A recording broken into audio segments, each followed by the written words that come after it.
Bonsoir tout le monde. Bon, je vais essayer de... Alors, je vais essayer. Je suis en train de prendre conscience vraiment de la difficulté que ça peut être d'essayer d'expliquer aux gens qui m'écoutent ce que moi, je vois depuis l'endroit où je suis, consciencieusement. C'est difficile. C'est difficile parce que j'ai très bien conscience que j'explique d'un point de vue qui est complètement différent de celui qui ne va pas marcher spirituellement. Donc ça, j'en ai tout à fait confiance. Donc c'est pas évident vraiment de pouvoir expliquer quelque chose qui peut être compris. Alors, j'essaie, quand je vous explique quelque chose, j'essaie de me remettre dans votre position. Donc c'est pas évident. C'est pas évident, c'est vraiment pas évident. Vous savez, c'est comme si un oiseau qui était tout en haut d'un arbre, ben regardez les oiseaux qui étaient tout en bas de l'arbre, et puis qui leur expliquait ce qu'ils voyaient. Ben les autres en bas, ils lui disent, ouais, mais si tu veux, mais nous on voit très bien, t'inquiète, on sait ce qu'on voit aussi, et on sait qu'on a raison.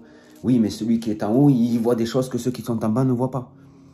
Le truc, c'est qu'il faut prendre l'envol, il faut aller en haut pour avoir cette vue-là. Mais c'est pas évident parce que l'homme de lui-même ne peut pas aller en haut. Il ne peut pas. Il ne peut pas parce que de lui-même, si vous voulez, le corps, l'homme cherche à solutionner tous les problèmes de lui-même. Il n'a pas confiance en un Dieu créateur du corps dans lequel il est. Il n'a pas confiance en cela. Et comme il n'a pas confiance en ça, il veut faire tout de lui-même. Mais il ne montera jamais aussi haut que Dieu lui-même, puisque Dieu est au-dessus de tout. Le Créateur est au-dessus de tout. C'est-à-dire que Dieu, c'est l'esprit qui va vous accompagner, d'accord? L'esprit créateur du corps dans lequel vous êtes, qui va vous accompagner pour vous alléger au niveau de la gravité. Gravité humaine, gravité terrestre. Et donc de cette vision et de cette compréhension par rapport à l'attachement que vous allez avoir par rapport à cette réalité qui se manifeste. À vos yeux, à vos oreilles, à votre odorat, à votre goût, à votre toucher, à votre contact avec cette réalité. Vous savez, il y a tellement de choses que je pourrais vous expliquer. L'homme reprojette dans la réalité ce qui est en désaccord à l'intérieur de lui-même par rapport à sa situation intérieure, par rapport à sa situation corporelle, par rapport à l'utilisation qu'il fait du corps. Et en fait, il ne fait que vivre la reprojection de son propre problème intérieur.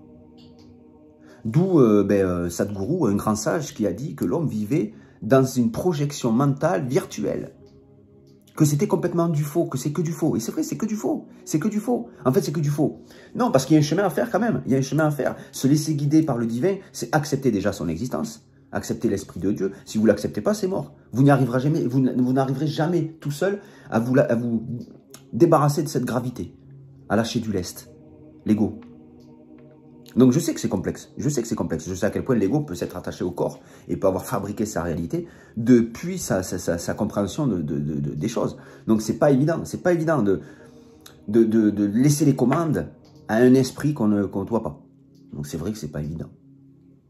Mais tout ça, si vous voulez, c'est faire un travail spirituel par rapport à un détachement, c'est se détacher de l'alimentation, se détacher de plein de choses. Pourquoi? Parce que derrière chaque chose que nous avons pris possession, le goût, l'alimentation, le plaisir, nous vivons l'expérience du corps par le biais du plaisir. Donc du coup, la sagesse qui se cache derrière cette privation, elle sommeille en chacun de nous. Derrière chaque chose se cache un sage. Derrière le toucher, la privation du toucher se cache une sagesse.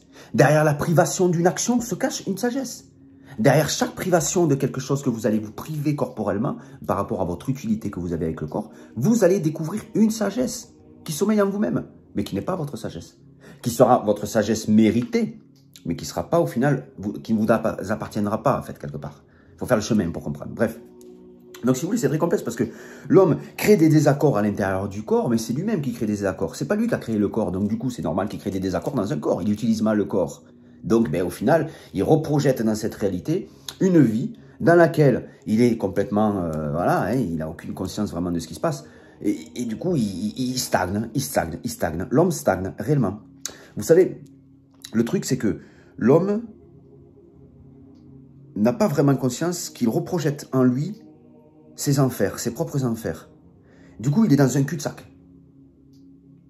Aujourd'hui, on vit dans une réalité qui n'a ni queue ni tête.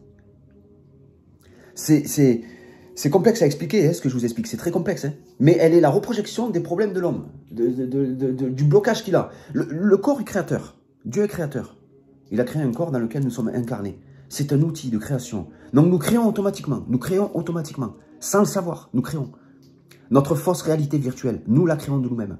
Et nous marchons dans cette réalité que nous avons créée. Par le biais de désaccords intérieurs. Nous avons créé notre réalité extérieure. C'est très complexe. Je vous souhaite une bonne soirée. La vidéo fait 5 minutes et je vous dis à bientôt.